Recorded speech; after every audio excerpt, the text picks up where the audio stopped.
It looked like a fairly routine case to him, too, at first. He'd handled dozens like it over the years, skip traces, bail jumpers, missing persons, and with less information than he had to go on here. Assuming the sister was right about Kenneth Beckett's habit patterns, the odds were pretty good that he could be found before the trial date. Beckett didn't seem to be either mature or bright, which made him a poor candidate for grounding himself without leaving a trackable trail. The one potentially tricky part, once he was located, was convincing him to come back to the city to stand trial. There were more than 200 marinas and boatyards on Tamara's list.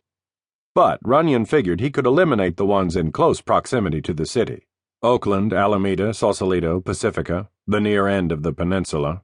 Even a half-smart, short-tether runaway who didn't like to travel would choose a hiding place at some distance from his home turf.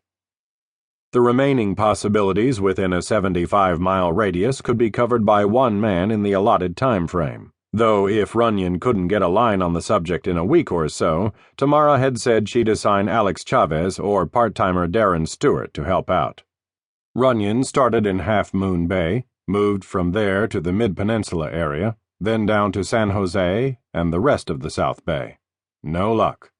Stockton, Antioch, Rio Vista, Martinez, Sassoon City, Vallejo. No luck.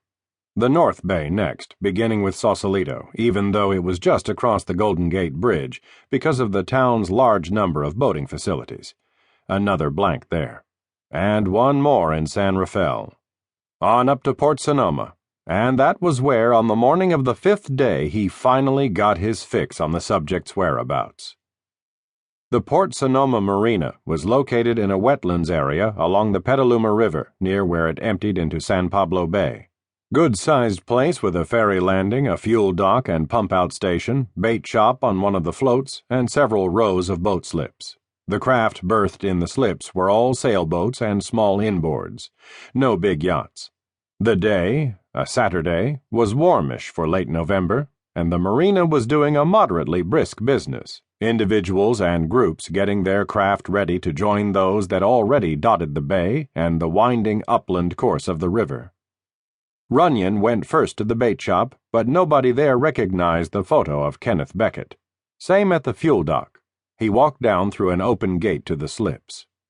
The first half-dozen people he buttonholed had nothing to tell him. The 7th, a lean, sun-bleached man in his mid-50s working on the deck of a Sea Ray Sundancer, was the one who did.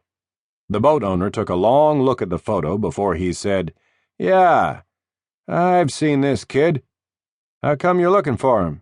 He do something he shouldn't have?" "Yes, and he'll be in more trouble if I don't locate him soon. When did you last see him?" "Last weekend. No, Friday, actually. Week ago yesterday." "Here?" "Right. Looking for work," he said. "Seemed to know boats pretty well, but nobody's hiring, so I told him to check up at Bellardi's." "Where's that?" "Upriver 6 or 7 miles. "What kind of place?" "Wide spot on the river. Sandwich and bait shop, a few slips, some old fishing shacks. I heard the owner, old man Bellardi, was looking for a handyman to fix up the rundown pier they got there." "How do I get to Bellardi's by car?" "Easily. Go east on the highway, turn left at the first stoplight, Lakeville Highway. 6 or 7 miles, like I said. Can't miss their sign." Bellardi's turned out to be one of those little enclaves that look as though they've been bypassed by time and progress. The restaurant and bait shop, the pier and sagging boathouse, the handful